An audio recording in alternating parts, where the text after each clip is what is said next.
Hello, and welcome to Breast Cancer Conversations, a podcast brought to you by SurvivingBreastCancer.org. I am Laura Carfing, breast cancer survivor and founder of SurvivingBreastCancer.org, a nonprofit organization providing community, education, and resources to empower those diagnosed with breast cancer and their caregivers from day one and beyond. Hi, everyone. Welcome back. I'm so glad you guys are joining us today. On today's episode, we are joined with Abigail Johnston, who's going to be helping moderate the panel today. We are joined with three panelists. We have Amanda, Jeannie, and Anne, all of whom are diagnosed with metastatic stage 4 breast cancer.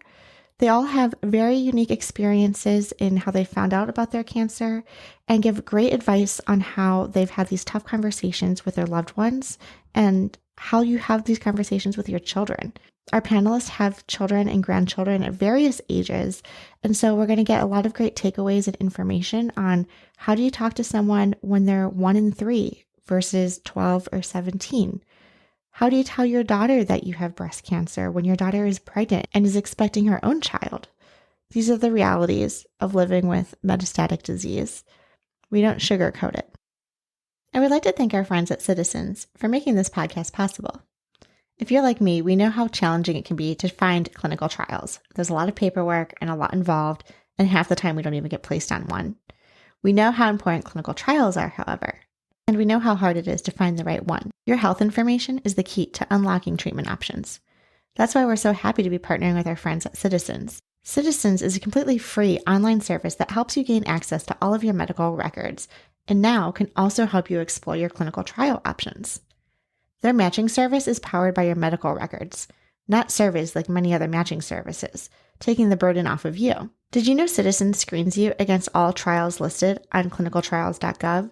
That's over 500 clinical trials. They are knowledgeable, friendly, and have access to the world's most sophisticated clinical trial matching platform. Curious to know what clinical trials you're eligible for? Join Ciitizen for free and find out. I'll link to them below in the show notes, but you can also visit them at ciitizens.com/clinical trials. And that's Ciitizens with 2 I's, CIITIZEN.com. I guess that makes it 3 I's. But anyways, who's counting? Welcome to the conversation. I have to say I am so grateful to everybody who's going to participate tonight, but especially Laura, because I have brainstorms and I sent her a list of things and she says, yes, let's figure this out. And so I really appreciate that. She also made a comment a little while ago that to be friends with me means that you're going to be asked to do things that might be slightly uncomfortable. So anybody who gets to know me knows that I do. I call on people to talk about the things that they know about. And that's why this panel tonight, and I'm so excited about bringing you the stories from each of the women who are going to talk to you tonight, because they're talking from their experiences, from their own personal experiences. And let me just back up and talk about MBC Grieving Together. So Allison Tischler, a couple of months ago, commented on a post of mine where I was talking about grief. And she gave me a label for the grief that I was feeling for those that we lose in the MBC community. And her label was disenfranchised grief. And that concept is for those types of grief that are not mainstream, quote unquote. So the grief that doesn't follow the pattern that our culture expects, which is you get past the funeral and then you stop talking about it because it makes people uncomfortable. And that's my own personal evaluation of how our culture views grief. I'm sure that everybody has their own personal experiences with it, but I was really struggling because I was grieving for people, some of which I'd never even met in person. And giving a label to it really, really, really helped me because I didn't feel abnormal. I didn't feel like I was doing something or experiencing something that wasn't real. And so the whole webinar series that I pitched to Laura, and she said, yes, thank God, because I couldn't do all of the technology stuff behind the scenes. We're going to be talking about those things that aren't discussed mainstream in the mainstream culture. You probably won't be able to talk about these things at Thanksgiving or Christmas. There's going to be family members who are going to be uncomfortable with the things that we're talking about. There's going to be friends that are uncomfortable with it. And in my view, that means we end up not talking about them. And I don't think that that's a good, healthy way to deal with what we are all dealing with. People, whether you're in the United States or elsewhere, everybody is going to deal with grief eventually. You're going to lose a pet, you're going to lose a parent, you're going to lose a friend, whoever it is that you're grieving for. And so while those of us who are living with metastatic breast cancer, who are living with something that is terminal, and honestly, I would throw a lot of there are people who are early stage in that too, because when you have to face your mortality, when there's this serious diagnosis, you just look at things differently. And so that's how this came about. MBC Grieving Together is now a Facebook page. We also have a website.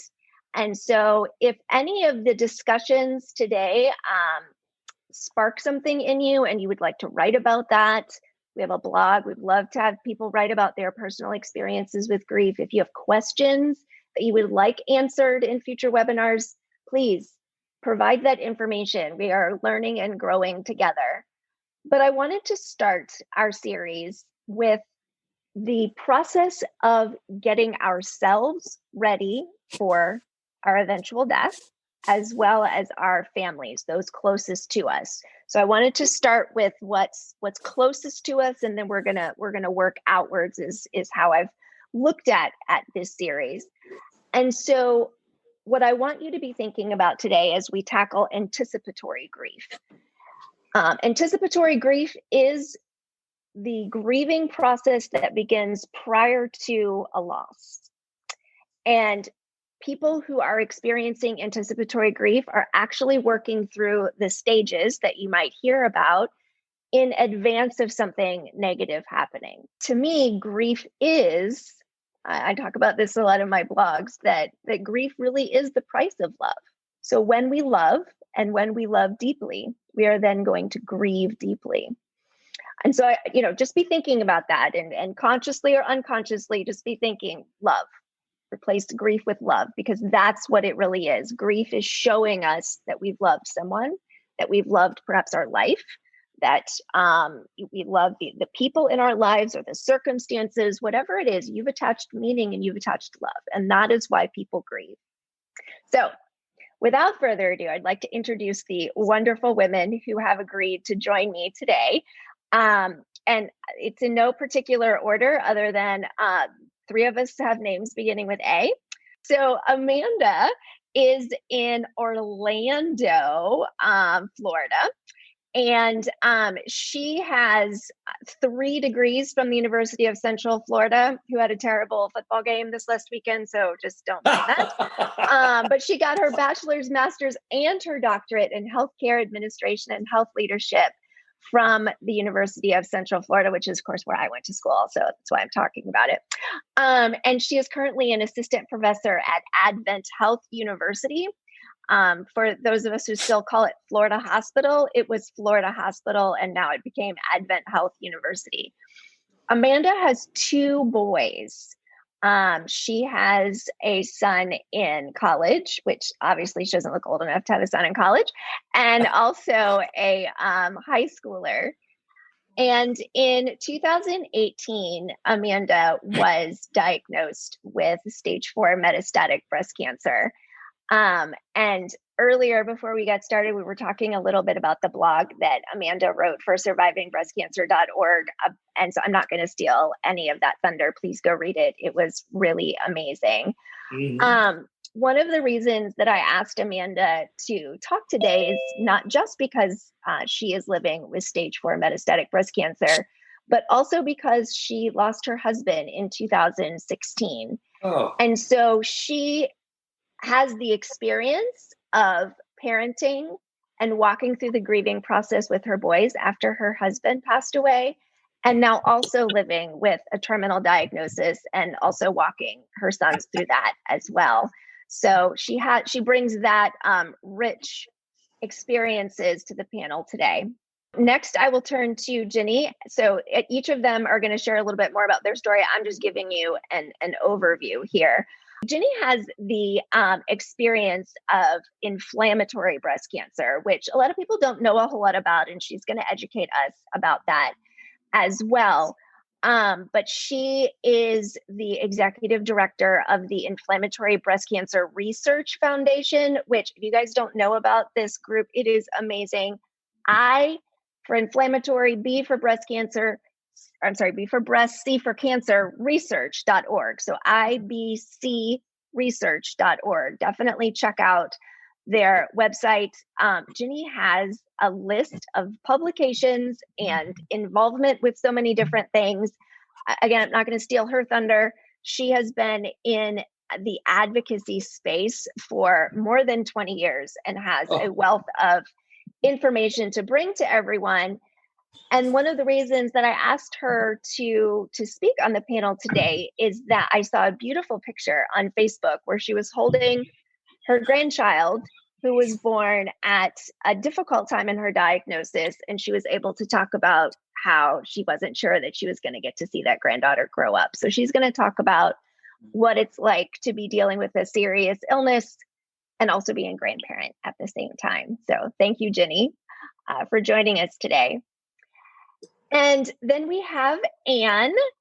Anne is going to be 50. So we definitely should mark our calendars for her birthday and celebrate that with her. But she has been living with cancer since 2009 and had DCIS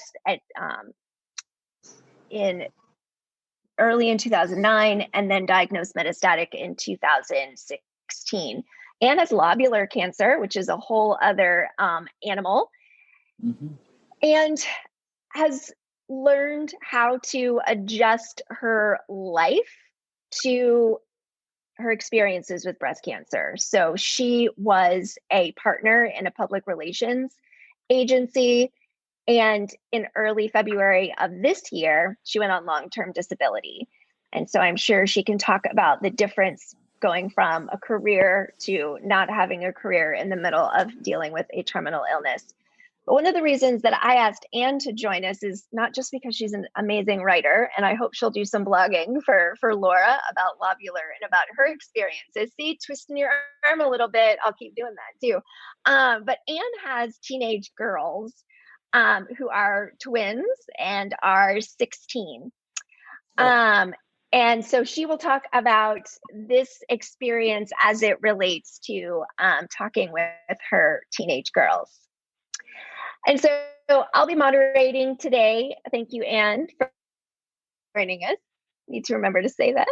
I'll be moderating today, but I'll also be talking about the experiences of living with metastatic cancer and having young children. When I was diagnosed stage 4 de novo in 2017, my boys were 1 and 3. And so the process and the experience of talking with kiddos who are younger versus kiddos that might explain or might understand it in a different way, that's part of what we want to talk about today. This process of living with this anticipatory grief, our families living with this anticipatory grief of those of us having a serious illness, but then also expressing that and talking with the children of various ages. But what does that look like? So I'm going to turn to Amanda first and just ask you to introduce yourself, give a brief outline of your cancer diagnosis, where you're at currently, fill in any blanks that I left out with my brief introduction. Yes. Well, thank you, Abigail and Laura. Thank you for having me this evening. As Abigail mentioned, I was diagnosed with metastatic breast cancer in 2018. So I'm almost at the 2-year mark. And I was also diagnosed de novo, which means that I did not have an earlier stage diagnosis. I remember the day of diagnosis well. It was December 18th. And I got my biopsies back. They took 4 biopsies, and all 4 from my breast and lymph nodes came back positive for malignancy. And so naturally you think, okay, we're going to have, chemo and I'm going to lose my hair and this is the road ahead. But the very next day, I went for a PET scan and then found myself in the oncologist's office that afternoon. And he said, it's stage 4.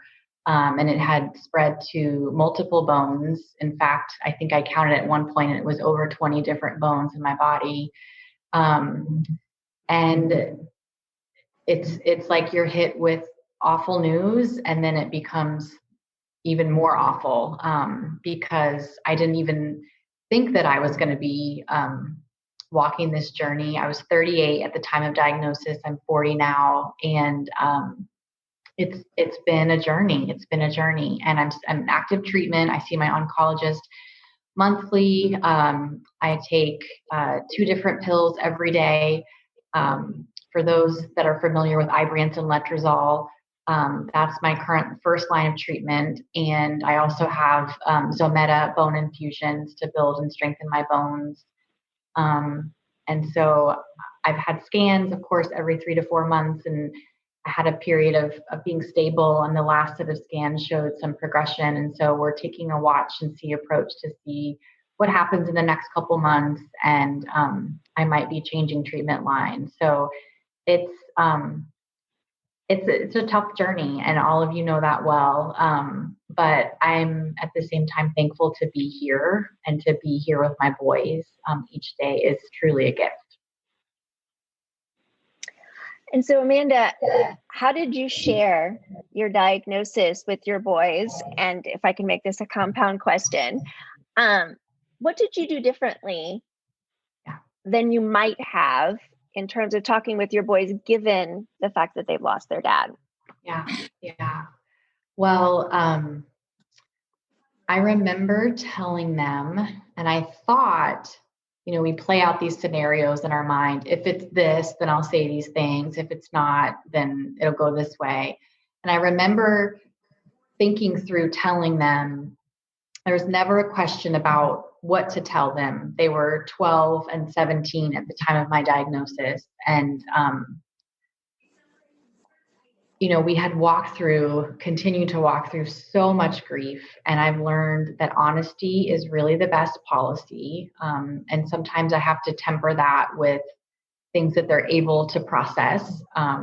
There's a difference between being honest and being brutally honest. And so I find just being honest and sprinkling in, some things to have gratitude over. And that's hard, right? That's so hard. When we had just walked through 2 years prior, losing my husband and their dad, and that's forever kind of threaded through our story. And that's been the hardest thing. And then I remember my older son saying, when I told him what the doctor was telling me, he said, "Mom, I don't know what could be harder than what we've already walked through." And so it was as if my boys knew, we know how to do this. We do, but we don't. But we know how to do hard. I mean, that had been so much of our journey previously. And so we just continued to pull up our bootstraps. I remember having the conversation with them, and I actually had it separately. And this was something that just came to me in the moment. But 2 boys, 5 years apart, very different levels of processing. And in my mind, I thought I would sit down with both of them together. But the way that it worked was as it should be.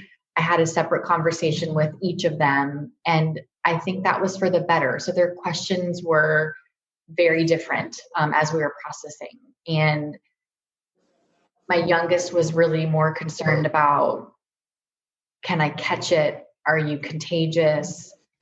What is this going to look like, moving forward? And my oldest, who was really sitting in some of the deep, deep parts of grief, really started connecting the dots that, okay, our dad is not here. And what does our life look like if our mom is not here? And so we've had all of those hard conversations, and it's not easy. It's not easy at all. But at the same time, I don't know how to do it other than show up and be honest about it. Thank you, Amanda. Do you think that the conversations would have been different if they were different ages? Yeah, I do. I think, younger kids process differently. The things that they are concerned about might be very different. And older kids are able to cognitively connect dots and think ahead. And I realized early on, if I don't answer them honestly, they're going to Google it. They're smart. Kids are smart these days. And so I'd rather them hear things from me and hear it honestly as they're able to process those things instead of just pretending or sugarcoating something. And I do think their ages, again, they were 12 and 17 at the time. Now they're 14 and 19. I do think their ages allowed for discussion, harder discussion, but in my mind, important discussion that I probably would not have been able to have if they were younger. All right, Jenny, can we come over to you now? You can introduce yourself, and same second question. How did you share your diagnosis with your children, grandchildren? Well, you gave me a very good introduction already, Abigail. Worked very hard for those extra initials. Because when I was diagnosed, I was a licensed practical nurse. I had planned to go back and be a nurse midwife. I was working, trying to save up money and to have my daughter graduate from high school so that I could go back and get my master's and then be a nurse midwife. And then cancer derailed those plans. I was just 40 years old, no family history of cancer of any kind. So I was really blindsided when I started having what I thought were just perimenopausal symptoms. I was a nurse. I thought I knew women's health issues fairly well. So when I had redness and pain and swelling of my breast, I thought, no point in going to the doctor. They're going to tell me you're 40 years old, you're perimenopausal, you're overreacting. So I didn't go. My husband saw me step out of the shower one morning and said, "Your breasts look sick. Have you been to the doctor?" And I said, "No, this is what they're going to tell me." And it's not typical for him to say, "Go to the doctor," but he did. He said, "You really need to get that checked." So I did, was sent for the, classic mammogram. My family practice doctor is a good friend who said, "I don't think this is anything serious." And when I had the mammogram, I said something to the technician and she said, "Oh, it does look a little funny." She said, "Wait and we'll have the doctor read it." And then she came back in a few minutes and she said, "You can go home. It's fine. They didn't see anything." And I said, "Well, you saw my breast. It doesn't look right." And you have to know that 26 years ago, I was a good, quiet pastor's wife. I didn't make waves. Cancer changed that. But do you want to talk to the radiologist? It took every ounce of courage I had to say, "Yes, I do." Mm. And this little man, I'm almost 6 feet tall. I've lost some height. But this little man came out and just very cocky said, "What's the problem?" And I said, "Well, you should see my breast. It doesn't look right." And he said, "Told you, it's fine. Stop whining. Go home." He said, "You're a nurse, right?" And I said, "Yes," because I used to work in that hospital. And he said, "Hypochondriac nurse. Go home. Stop whining." So I went home and my family doctor called and he said, "Your mammogram came back okay. It's probably a cyst that's blocking fluid. Those are common in women in their 40s. So, of course, I drag out my medical books and look, and sure enough, it does say that that's something fairly common in women in that age range. So I don't want to be the hypochondriac nurse. So I just put up with it, and it just got worse and worse. And back to the doctor's office, and they tell me no caffeine, no, take ibuprofen, which I was already taking for arthritis. But it took almost 5 months before I finally got sent to a surgeon who immediately, well, he didn't say anything right then. He did a biopsy in the office, and I got the results the next day. And he told me, it's not good when the surgeon sits down across from you and takes your hand. And I was expecting to be told I needed gallbladder surgery as well. And he said, well, I hoped we got to that at some point in time, that I had this very aggressive breast cancer on a scale of 1 to 10. This was not what you want. And in my usual glass half full kind of way, I said, well, I didn't know I wanted any. And I expected him to chuckle. His expression didn't change. And he said, it was very serious. He said, they're waiting for you down in the oncology suite to start chemotherapy. I hadn't taken my husband with me. I didn't expect to be told I had cancer. This was a Friday about lunchtime. But we went down. I met the oncologist. Told them that I could not start chemotherapy right then. I had clients waiting at my mental health clinic office for the afternoon. I was also scheduled to take care of my 3-month-old granddaughter over lunch break while her mother could go to the doctor's office. And I said, I just can't do that today. I don't have time. And I said, besides, I can't call my husband and say, come pick me up. I've just had chemotherapy because I can't drive. So I said, I'll come back on Monday.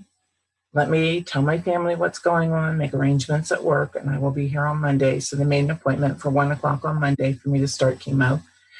And I promptly went back to work and didn't tell a soul what was going on. My daughter brought the baby in, my granddaughter, who, as I said, was 3 months old that day. My daughter was still having some postpartum issues, and having been a labor and delivery nurse, I wanted that taken care of. So I'd made arrangements for her to go someplace to see a doctor I trusted. And probably having that hour with my granddaughter was the best therapy I could have, because till my daughter came back, and I vowed I was not going to tell her anything until we had a chance to really sit down appropriately and talk.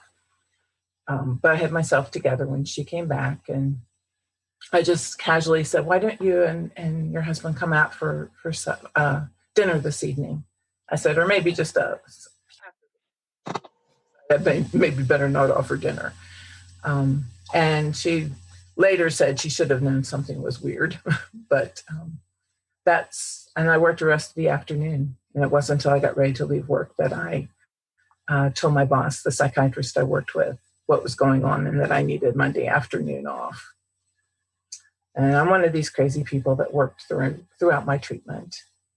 But telling my daughter was tough. Here she was, a senior in high school, had chosen to get married, had a brand new baby. And, how do you tell your only child who's 17 that you probably won't see her child make it to a year? Because I was told I had 18 months to live. It's hard enough to go home and tell my husband that as we were getting ready that year to celebrate our 25th wedding anniversary. And so it was, at least I had a chance to tell him first. I had planned this scenario in my brain on my drive home from work. It took me 30 minutes to get home. And of course I walk in the door and it's pouring rain and I just say, I'm going to die. And my husband, I should say, is also a pastor, recently retired. So there were many times I watched him switch into pastor mode to deal with things. As awful as it was the year before that to deal with a teenage daughter, getting pregnant and wanting to get married and all the challenges of that, through that experience, I learned that I can't control what happens to me. I can only control how I respond. And that prepared me to be able to deal with the cancer, I think, because I realized at first it was, why did this happen? But within a few hours I was why not? What makes me special that it wouldn't be me? And I have to decide how I'm going to handle this. And it's not going to go away, but, it's up to me. So I think that set the tone for what I did then for the rest of my experience with my cancer. My granddaughter was just an amazing help to me going through my treatment. For me, the fact that I was going to be a nurse midwife, I love babies. I wanted to sit and just rock her. That was probably better for me than the chemotherapy, I think. It was therapy. She didn't care that I was bald and dark circles under my eyes because I did chemotherapy before surgery. I'm not stage 4. I always joke and say I'm stage 3C, which is 3 3/4. We're always on the edge of waiting for that other shoe to drop. And I have had 4 times I've been told I was metastatic, but later came back after biopsies that it was not. They were all treatment-related issues. But I certainly have lost so many friends to inflammatory breast cancer, since a third of us are metastatic at diagnosis, and another third become metastatic during the course of their disease. So it's a place that we have experience, whether we want to be there or not.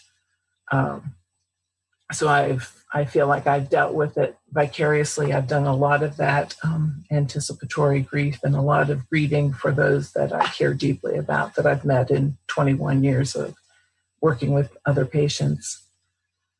But I think you were talking about the picture I posted of my great I have one with me and my granddaughter. And then my recent blog post, I have a picture of me with my granddaughter at just about 4 or 5 months old. And then I posted a picture of myself with her first child. And to be able to have made that full circle, to see that grow up, get married, and have her own child is just incredible, something I never expected to have. Thank you for sharing that, Jenny. How did your daughter respond when you told her? I don't think at the time she realized how serious it was. And admittedly, I probably downplayed it a little for her benefit. But I think there were some real benefits in the fact that she didn't see me 24 hours a day, because she was so wrapped up in trying to finish school, take care of a baby, newly married, and living in her own house. So she wasn't at home with me all the time. So I could kind of control the times we were together, and she would see me probably at my better times, or at least I would try to make it that way. It wasn't about a year and a half later, when we were all surprised that I was still alive, that I think it really hit her how serious it had been and how close she came to not having her mom. Thank you so much for sharing that story with us. Next, we turn to Anne. Anne, how did you share your diagnosis with your daughters? Yeah, thank you. I don't have all those fun little letters after my name, but I can definitely relate to everybody else's stories. Certain parts and pieces, I think, kind of puts it all together. So in 2009, I was 38. We were trying to get pregnant again. We had some eggs on ice, as we called it.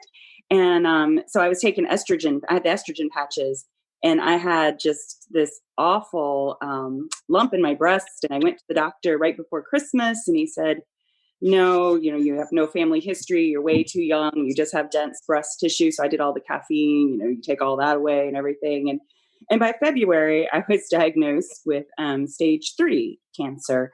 And it was DCIS on my right side. It had gotten into some of the lymph nodes, but I was told, and I remember distinctly, because I've had the same oncologist for 11, 12 years now, this won't kill you. Like, we can get you through this. It's going to be the worst year of your life, but we can get you through this.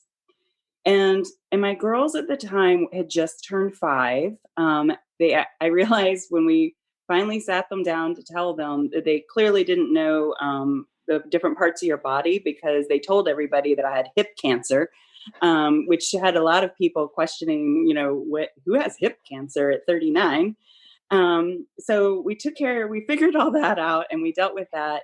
I also did the whole neoadjuvant chemo. So we had to tell them pretty early that mom was going to lose their hair, and they were good. I think, Amanda, you hit on it earlier. They take their cues from their parents. And so we tried to, again, at that age, they hadn't even started kindergarten. We tried to set the tone that we're going to work hard. Everybody has to do their part. That means washing your hands. That means, not bringing in germs, blowing your nose and throwing away the Kleenex. Some of the things that have come in handy with COVID. We started really drilling that in kindergarten as they were, processing all of this. they did a lot of, it wasn't like a therapy baby, but they would sit on our fireplace and reenact Calvin and Hobbes, like the funny facial expressions. They were learning how to read a little bit. And so that was a big part of how I spent my days after chemo and recovery and everything. And you know, they were troopers during all of it. And I'm lucky that my husband was great. He hadn't been working at the time, so he was there to help. I also worked through all the diagnosis both times. We thought that everything was going really great. I made it past the 5 years on tamoxifen, hated that, but felt like, we'd done everything right. I was exercising, eating right, trying to do everything they tell you to do. And then I went in February of 2016, and I was training for a marathon, and I couldn't breathe. And I thought it was really weird, but I did my mammogram, I did my chest x-rays, they were all clean. And I talked to my oncologist. She's like, "You're great, you're fine." And I'm like, "I don't think I am." But, she's like, "It's, just that time of year," sent me home.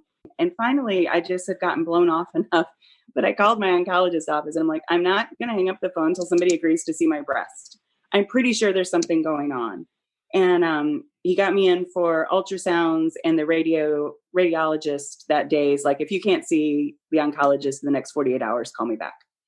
So I knew right then it was serious. I went in, saw the oncologist, did the biopsy and everything. It turned out that it was lobular. Unfortunately, she called back and delivered the news while one of my daughters was in the car and my husband was out of town. So that is not the right way to tell your children. She shouldn't have heard it that way. And fortunately, everybody's kids are different. It was the one who was probably more grounded than the other one. So Rose did a great job of handling it. And we were on our way to buy pet food. And she's like, "Let's just go get the rabbit food, Mom, and then we'll get back in the car and then we'll cry." It's like, okay, good idea. So we persevered. We got the rabbit food. We got in the car, and then we let loose, and we cried and screamed. And I think the biggest difference, like from my oncologist perspective, was the first time I was diagnosed, he made it very clear that I could survive it if I could, make it through the chemo and everything. And as he started describing what he saw on the scans and where it was in the bones, and I had a pleural effusion and a pericardial effusion, and it didn't hit me that it was stage 4 for a long time. And then when he finally said it, then there was a whole string of the F word. And he was patting my leg the whole time. Somebody mentioned that earlier, that, when your oncologist is offering you that physical, I'm like, "Don't freaking touch me." Like, I've just had to change treatment this year. And I think Amanda touched on it. You have to be very honest and very straightforward, because if I say it wrong, they're going to go upstairs and Google it. And God only knows, it could be worse, whatever they find up there. So I do try and make sure and make a conscious effort that we use the right language. We don't shortcut it. That, very clear that they're going to go look it up themselves, and they're going to Google what other people are saying about it and what else can happen. So, I think that's a big part of it. Camp Kesem has been huge for them. I was diagnosed in May, and they were fortunate enough to go in August of that year to Camp Kesem. And that was just a phenomenal experience for them as well, just to see other teenagers at the time who were a few years ahead of them, and to be able to have those relationships has been really critical for part of their healing process and how they walk through all this journey. Has your husband had caregiver support through this process of your experience with cancer? Well, that's a great question, and that's a tough one. We went on the Inheritance of Hope, another amazing program. And he did have some good discussions there. I can't say that they've been sustained through our church and some of the men there. I think that that's probably where he gets the most of his support. I'm not sure he's ever going to be, very extremely talkative about it. But he's also gone through cancer himself. He had testicular cancer in between my 2 diagnoses. So I think he understands it a little bit more than he did the first time, for sure. And what it means to hear those dreadful words of "you have cancer." So, I think that that's part of his journey as well. I think a refrain that I hear from a lot of people is just that as much support as there is for those of us who are going through it, that oftentimes there isn't as much support for our support system.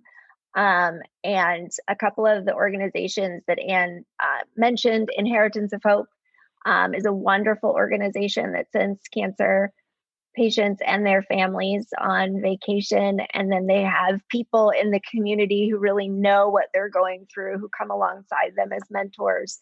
So that's a wonderful organization. There's also another one called Little Pink Houses of Hope. So just wanted to make sure everybody's aware of those things. Camp Kesem is a wonderful resource for children who are old enough. But as I found out with young kids, they have to be 6 before they can go. So it is important if you're looking for resources for your caregivers or for your support system that you think about those things.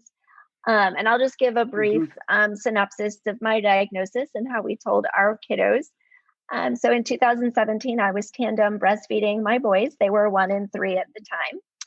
And I felt a lump and went to my lactation consultant, my primary care physician. I thought it was related to breastfeeding, but it wasn't. I do have a family history. My mother's at the time was a 16-year cancer survivor. And through the process of my diagnosis, we did find out that there was a germline mutation in our family, somewhat like BRCA, called ATM, like you get money from the ATM. And I have the distinction of having both ductal carcinoma and lobular. So basically, your ductal carcinoma forms those lumps that you feel. Lobular, it looks a little bit like lace. And so this is what I had. I had a nice big lump that I felt, and then it was infiltrating deeper into the tissue like lace. It's actually kind of pretty on pictures if you didn't think about how deadly it is. So for about 2 months, we thought I was stage 2. I went through a lumpectomy, found out that I needed chemo. After my first chemo appointment, I got a call from my medical oncologist where he said that something was off with my blood work. And because I was so completely out of it and had no idea what was going on, I'm like, okay, sure, let's go get a bone scan. And it turned out that I had been stage 4 from the beginning. And that limp that I had not been complaining about for several months was a 5-centimeter tumor in the middle of my right femur. So I was in surgery within a week to have titanium rods put inside both femurs. And so within a matter of days, our lives were completely turned upside down. Just like Anne, my medical oncologist went from, this is a blip, you're going to get through this, this is not going to kill you, to at the next appointment, this is something that will kill you. And I appreciated how he, drew that distinction between what it was before and stage 4, because it was in my face and it wasn't there was no question what it was. And I think that one thing that is hard for a lot of people is just that doctors often don't use really strong, clear, direct language. I think some of that is because they're trying to not scare the crap out of you. But then sometimes I think that can backfire. And I think that is a recurrent theme as you're hearing from everybody, to use the right language when you're talking to children, to be honest and not say something that isn't true in the moment, because it might fulfill a need in the moment, but you're going to then pay for it afterwards. So with my kids, we have not shared a whole lot of detailed information with them because they were 1 and 3 when I was diagnosed, and now they're 5 and 7. And so they know that mom is sick. They know that mom goes to the doctor. When I was diagnosed, my 3-year-old, who is now 7, his biggest concern was that the doctors were going to fix my run. So he would always ask when I came back from a doctor's appointment, is your run fixed yet, mommy? Because I went from being very active with my very active little boys to, I was in a wheelchair because I wasn't allowed to walk once they found out that my femur was about to shatter. And after surgery, I used a walker and then I used a cane because I had to learn. My muscles and my tendons and my ligaments had to get used to the change that they were ripped apart so that they could put a drill down the middle of my bone.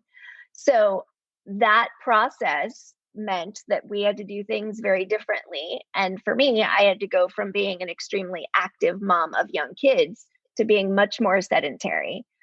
But like everybody's talked about, our kids really do respond to how we're handling things and how we set things up. And so that's really just the way that we've done it. Is we can't say the word terminal to my kids. They're too young. Even cancer is somewhat of a hard word because there are so many connotations to that. And so we're very careful with the language that we use, but we talk about the importance, like Anne said, about what they can do, right? The washing their hands and being careful with their germs. And, that there are just some times where they can't get up next to mommy, even though, of course, that's the only thing that they want to do. So that conversation has been very different with little guys. But I just noticed, too, that if anybody is sick or if any of their friends cry or if any of their friends fall down, they're there right away. I feel like it's taught them to be a lot more empathetic. They ask more questions about that sort of thing. Abigail, Amanda, Jeannie, Anne, thank you so much for being so vulnerable and opening up about how you have these very difficult and challenging conversations with your children. But these are conversations we must have. I love the key takeaways about honesty, meeting your children where they're at. So depending on their ages, understanding their developmental phases and their cognitive ability to understand where we are in our diagnosis. I love that this is a continuation of conversation. This isn't a one and done scenario. It evolves and we continue to have an open dialogue between our loved ones, our families, and our children. I think this is such great takeaways, and I really appreciate you giving our listeners an opportunity to learn and hear from you guys who are going through this. Now that we know how to relay the information to our children, next week I want to follow up with all of you and ask the burning question. So after you told your children, what were their reactions? What were some of the challenging questions that they asked? Or were there any questions that they asked that surprised you?